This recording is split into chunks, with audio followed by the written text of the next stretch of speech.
अच्छी बात है। हमने कब कहा है कि औरतों को रिजर्वेशन ना मिले? ये सोनिया गांधी जी ने इसकी पहलकदमी की थी और वुमेन रिजर्वेशन बिल के ऊपर मोहर लग चुकी है। ये पार्लियामेंट में सर्वसम्मति के साथ पारित हो चुका है। अब देरी किस बात की है? हम तो कहते हैं कि आप 500 जो सीट है, प्रियंका गांधी जी ने खुद कहा, राहुल जी ने खुद कहा कि 550 जो अभी सीट है इसके ऊपर वुमेन रिजर्वेशन दे दीजिए।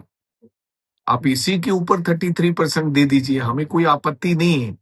लेकिन आप कहते हैं कि डिलिमिटेशन करनी है। आप कहते हैं कि फिर मैं हम अपने हिसाब से डिलिमिटेशन करेंगे। जो बड़े राज्य हैं उनकी सीट्स बढ़ जाएगी, छोटे राज्यों की सीट कम हो जाएगी। तो आप एक तो अपनी मन मर्जी से डिलिमिटेशन करना चाहते हैं। हमने, कांग्रेस पार्टी ने वुमेन रिजर्वेशन बिल का कभी विरोध किया ही नहीं। मैंने कहा ना, सोनिया जी लेकर आए थे। और आज मैं प्रधानमंत्री जी को इस शुभ दिन के ऊपर कहना चाहता हूं, आप ऐसे इधर उधर की बात मत करें। आप हमारे देश के प्रधानमंत्री हैं। इस बार अगले सेशन में आप 550 के ऊपर ही 33% रिजर्वेशन कर दीजिए। बाद में सब कुछ होता रहेगा।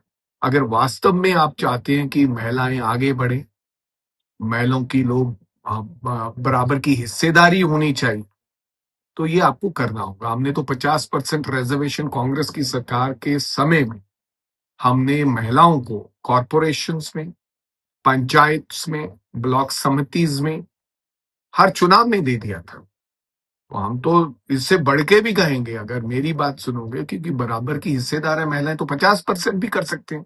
वाई 33%? आज 80 साल देश को आजाद हुए हो गए, तो देश के प्रधानमंत्री अगर आज भी हम महिलाओं को उनका बनता हक नहीं देंगे, आधी आबादी है उनकी, तो 33% भी नहीं होना चाहिए। अगर मेरे मन की बात कोई सुने तो मैं तो कहूंगा कि 50% महिलाओं को, जानी 250 300 के लगभग उनकी सीट्स बनती हैं पार्लियामेंट में, तो उनको दे देनी चाहिए। सर, मेलोनी को लेकर जिस तरीके का विवाद सामने आया, संदीप दीक्षित थे, राहुल गांधी थे, और मेलोनी को लेकर वहां पर बात हुई, और इसके काय को अलावा लेकर? मेलोनी जो इटली की प्राइम मिनिस्टर हैं हाँ। उनको लेकर सर कल बात हुई। हम्म। साथ ही राहुल गांधी ने कहा कि विदेश नीति हमारी किस तरीके से है गले मिलने को लेकर, और जिस तरीके से कटाक्ष मिमिक्री करते हुए नजर आए सर। देखो, बात यह है कि वास्तव में विदेश नीति तो एक दौरा बन के रह गई, एक जप्फी बन के रह गई है, जो राहुल गांधी जी कहते हैं।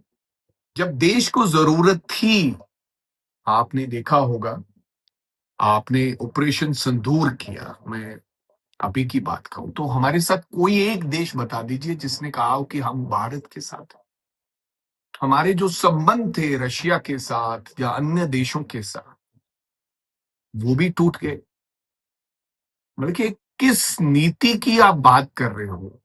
हमारे साथ हमेशा हमारी चाइना से डिप्लोमेसी रही है, और लेकिन आज के दिन में एक देश भी हमारे साथ खड़ा नहीं हुआ।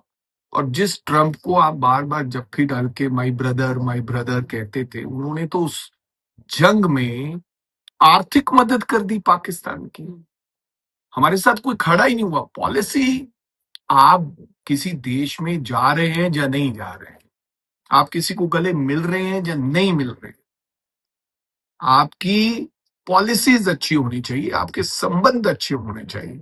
आपने अमेरिका के कहने पर रशिया से ताल्लुकात खराब कर लिए, फला दूसरे के कहने से दूसरे से ताल्लुकात खराब कर लिए। कोई पॉलिसी तो है ही नहीं है। तो फिर ठीक कहा राहुल जी ने, वो मिमिक्री नहीं थी। एक जप्फी डालना और गले मिलना ही एक फॉरेन पॉलिसी रह गई है। बिल्कुल सही कहते हैं। कौमी इंसाफ मोर्चा चंडीगढ़ को कर रहा है, तो उसकी मैं क्या कह सकता हूँ कि कौन मार्च कर रहा है या नहीं कर रहा। हर व्यक्ति को हक है अपनी बात रखने का, अपनी मांगे लेकर जाने का। लेकिन मैं हर व्यक्ति को कहना चाहूंगा कि आज का दिन बहुत महत्वपूर्ण दिन है, देश की आजादी का दिन है।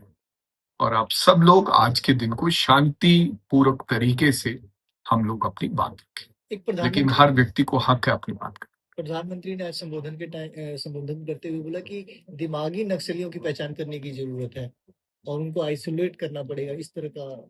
पता नहीं वो किसकी बात कर रहे हो प्रधानमंत्री जी। मेरे को लगता है कि देश के प्रधानमंत्री जी हमारे बहुत आदरणीय हैं, हम उनका सम्मान करते हैं। आज उन्होंने झंडा फहराया है।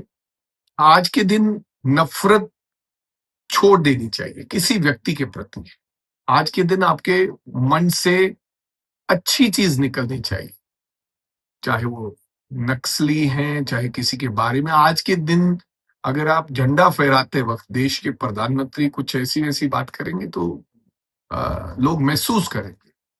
हम तो यही कहते हैं कि इसी तरीके से झंडा ऊंचा रहे हमारा, इसी तरीके से लाल किले से देश के प्रधानमंत्री चाहे कोई भी हो, इसी तरीके से झंडा लहराते रहे।